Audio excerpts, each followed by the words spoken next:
Video games are one of the best ways to experience the horror genre. Unlike movies and books, where you're watching the events unfold from a character's perspective, in video games you actually have to experience the events firsthand.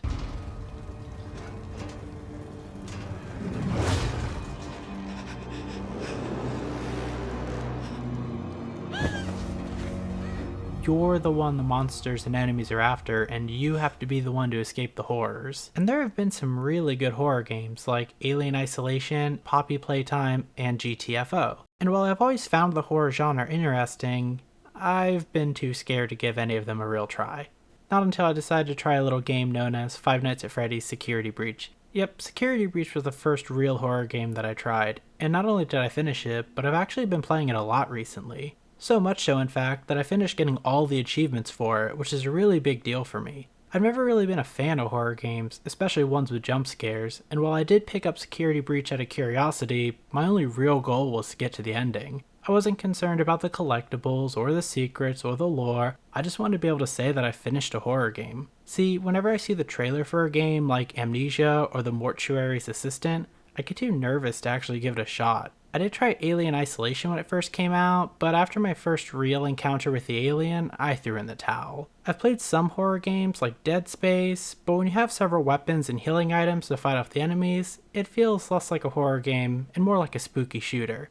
I wanted to challenge myself by playing a real horror game. One where even if you have some items to help you survive longer, you're still at the mercy of the enemies and are just barely surviving instead of being a one-man army. That was part of the reason I decided to have Security Breach be my first horror game, because while yes, you are being pursued by several enemies you cannot defeat, it's really hard to be too freaked out by a giant chicken or an egotistical fox. I thought it would be the perfect blend of horror elements, but still be lighthearted enough that I wouldn't get too freaked out within the first hour. That being said, I still had a feeling of dread during my first playthrough. Areas like the endoskeleton warehouse and the laundry room freaked me out because I had no real means of defending myself and I hadn't quite gotten the hang of sneaking and hiding. To make things harder for myself, later in the game I chose Gator Golf over Phaser Blaster and ended up with a Phas camera, which is a tool that only gives you one shot to stun the animatronics, over the Phaser Blaster which has 6 shots. At the time, I was more focused on taking down Monty over Chica since he seemed like the bigger threat. Plus, I knew about the heavy save restriction the game puts on you after 6 AM and figured I should defeat the harder boss first while I could still save. On a quick side note, can we talk about how ridiculous it is that you only get one save spot at 6 AM? Like, I'm glad they added one since when the game first came out there were 0, but some of the later game levels, like the sewers, are long, and having to do them all in one perfect run was very frustrating to say the least. There is one saving grace though, the animatronics are really dumb. See, in my first playthrough, I heavily relied on hiding spots and cameras to plan my route around the security bots, trying to figure out each of the map layouts and where my next hiding spot could be while heading to my objective. Then I figured out that if you get spotted, you could just run for like 5 seconds and the boss will forget you're there. Plus, the Phaser Blaster makes them laughably easy to avoid, because once done and I could easily get away. It was pretty funny that these bots which were stressing me out so much became such a joke by the end. After my first playthrough, I unlocked most of the endings and felt like I finally beat my first true horror game.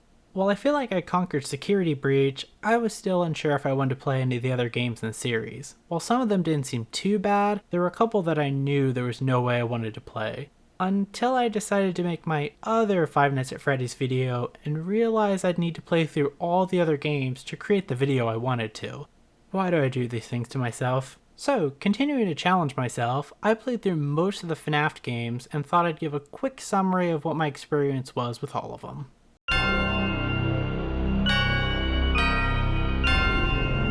For the first game, I honestly thought it was really good. I struggled with managing power at first before I realized I really didn't need to check the cameras all that often. The camera images of the animatronics were so unsettling. I think the simple gameplay loop made it very enjoyable for me. I didn't need to remember a bunch of specific steps for stopping the animatronics. It was just check the cameras and shut the doors. It was a perfect example of less being more. While it started out pretty easy, the difficulty curve for this game was steep, and by night 4 I was struggling to survive past 3 AM. But I never felt like I died from a cheap trick or something unfair. With each failure, I learned how to better conserve power and what was really important to check for. Overall, it was a fun experience. The second game was much more challenging. The main thing I struggled with is when I'd see an animatronic at the end of the hall or climbing an event and I'd jump right into panic mode, even though I'd have some time before they were in killing range of me. I'd see one of them coming on the cameras and quickly flip my mask on and wait for them to pass by, losing precious time I needed to keep the music box wound up. Then I'd overcorrect by trying to fully wind the music box and end up dying to something else entirely. While there are almost twice as many animatronics as the first one, I never really felt overwhelmed by the additional animatronics. That is until the later nights when they were relentlessly coming into my office. I kept flipping between the camera and the mask always being down, since there'd almost always be something right outside my office. Overall, it was pretty good, but I didn't enjoy it as much as the first.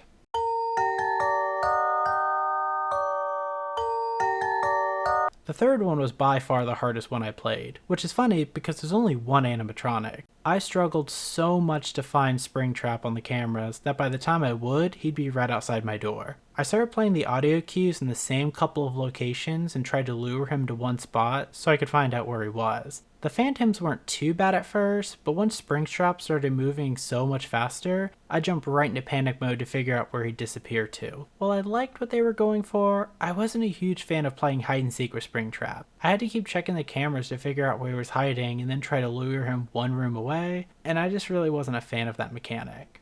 Overall, it wasn't bad, but it was definitely my least favorite.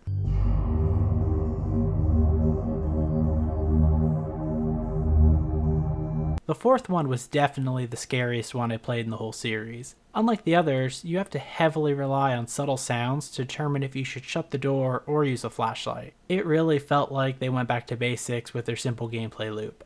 I'd literally hold my breath every time I'd be at a door just to make sure I was listening closely enough to hear if they were right outside or not. They absolutely nailed the atmosphere. The animatronics are so creepy, and being a small defenseless child only amplified my fear while I was playing. I mean, look at these things. They are literally nightmarish abominations with teeth and spikes everywhere. I wish Security Breach was more like this, where I'm helpless to defend myself from the animatronic, and I can only do just enough to keep alive. Thankfully, by looks of the Ruin trailer, I might be getting exactly what I'm looking for, which is great, until I get too scared and give up after about an hour.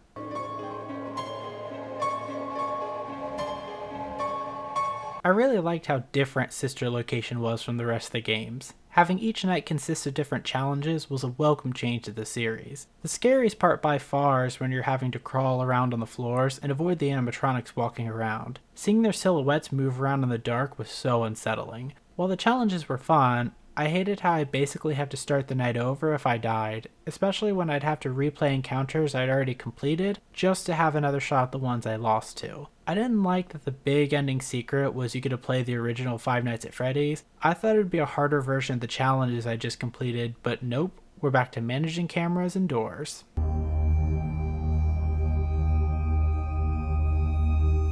Not gonna lie, if they made a whole game that was just running a pizzeria, I would absolutely love it. Pizzeria Simulator is probably the most heavy lore game in the series. Everything that happens feels like it's in support of the overall story, and while I could see why fans would appreciate it, I do wish it leaned more into the uniqueness of it like Sister Location. The actual horror part wasn't nearly as good as the others. Instead of having doors or masks, you control the noise and temperature of the different rooms to keep the animatronics docile while you complete your nightly task from your computer. You can tell they focused more time on the Pizzeria Simulator part than the actual Five Nights at Freddy's part. The nights don't change much aside from adding another animatronic, and you can get almost all the endings without having a single animatronic in your restaurant. While you won't get the true ending, it's still a lot of fun running the pizzeria. I'd rank this one pretty high because while it was a really fun game, the Five Nights at Freddy's part were the parts I didn't like, which feels weird considering it's a Five Nights at Freddy's game.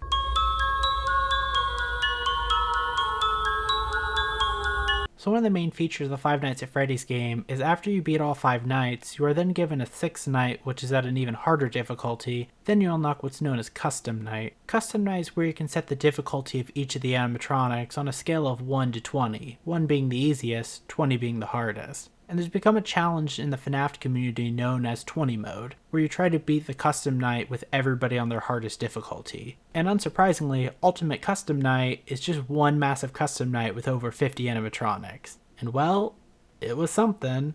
Look, I'm gonna be perfectly honest, I really did not enjoy this one at all. First of all, there were so many animatronics to keep track of, with so many specific mechanics to deal with them, that it was hard to keep track of them all. I mean, just to give you an idea, you have to manage temperature, sounds, winding up music boxes, pop-up minigames you have to win, looking at some animatronics, looking away from other animatronics, collecting items to help you deal with even more animatronics, not to mention the fact that even more animatronics can spawn while you're playing, which have their own unique mechanics to deal with. So if completely new animatronics start showing up, you better hope you remember the very specific thing you have to do to keep them away, or else your run is over. I do appreciate how they gave you challenges to help you get in the groove of dealing with all the animatronics, but trying to deal with them all at once was just too much. This game's basically just a giant challenge mode to see how many of them you can deal with at the same time, and while I do like what they were going for, it just wasn't for me. I kept dying so much because I'd press the wrong button or key, or couldn't remember the specific thing I needed to do to deal with each of the animatronics, and just overall wasn't having a lot of fun. I can see why some people were into it, but I really didn't like it. Thank goodness this one was free.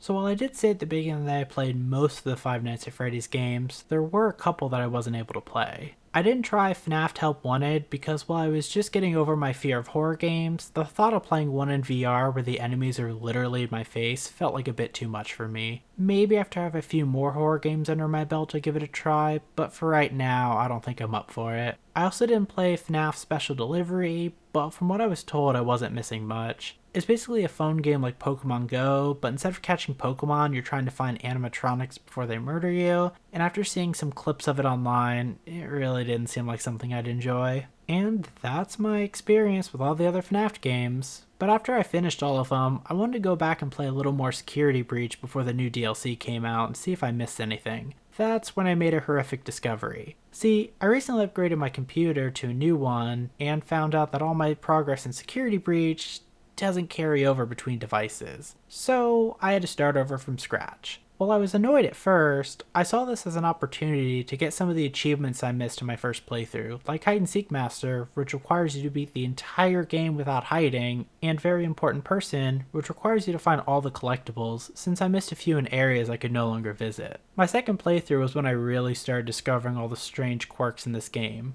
For one thing, did you know there's an abandoned cafeteria next to the kitchen? Yeah, no joke. I went in here to grab a couple collectibles, and I was like, this place is huge and full of so much stuff. How did I miss this? There's actually several rooms like this where I look around and find maybe one item to collect, but it'd be full of so much stuff, and it looked like it was supposed to serve a greater purpose at one point. I mean, check out the trailer and the finished product. There's so much here that never made it to the full game, like the elevator you're going down while Vanessa watches, or the different encounters with the animatronics versus how they ended up being in the game. One of the other things I learned is how little of this game actually requires you to be stealthy. There were entire encounters like the endoskeleton warehouse in the sewers where I just ran right through whether I was spotted or not. Yeah, I know it's not the spirit of the game, but I was frequently getting through several sections with maybe 1 or 2 deaths before I learned where to go and would just rush through. I never really got punished and even learned some tricks, like if there's an animatronic in my way, I would just get caught by one of the security bots so they'd teleport behind me, and then I could continue on my way. I don't know if it was a bug or not, but it was a consistent strategy that kept working, so I just kept using it right up until the end of the game.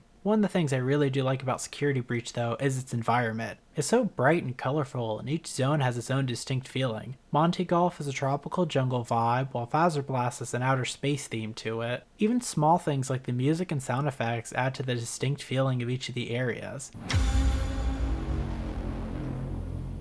That string sound effect, or being in a completely silent area only to hear Roxy ask, "Are you lost?" would always send shivers down my spine. The security room assaults were my favorite part of the game. I probably felt the most fear when Roxy or Monty would be banging on the door and I had to act fast before they'd bust in. Knowing I couldn't run away and had to find a new way to defend myself only added to the experience. Security Breach ended up being my favorite game in the FNAF series. It has unique challenges like Sister Location with a creepy vibe of the first couple games. The way the animatronics twitch and react when they spot you is always unsettling. While it's not as scary as the fourth one, it still manages to be pretty creepy and unsettling. It does have its fair share of problems, but the pros definitely outweigh the cons in my opinion. I think it does the best job with its alternate endings because each one of them manages to feel like it could be a real ending, and it lets the player decide which one they like most rather than having the standard good bad ending. So, where will I go from here? Well, from what I saw in the trailer for the Rune DLC, it looks like it's going to be much scarier than the original game. And with the release date being so close, I think it'll be a good next step for my introduction to horror games. I'm probably not going to dive into something like Amnesia, but maybe I'll work up the courage to try Help Wanted, or even give Alien Isolation a try and actually complete it. Either way, I had a blast playing Security Breach and hope to play more games like it in the future. Let me know if there's any horror games I should try next in the comments below.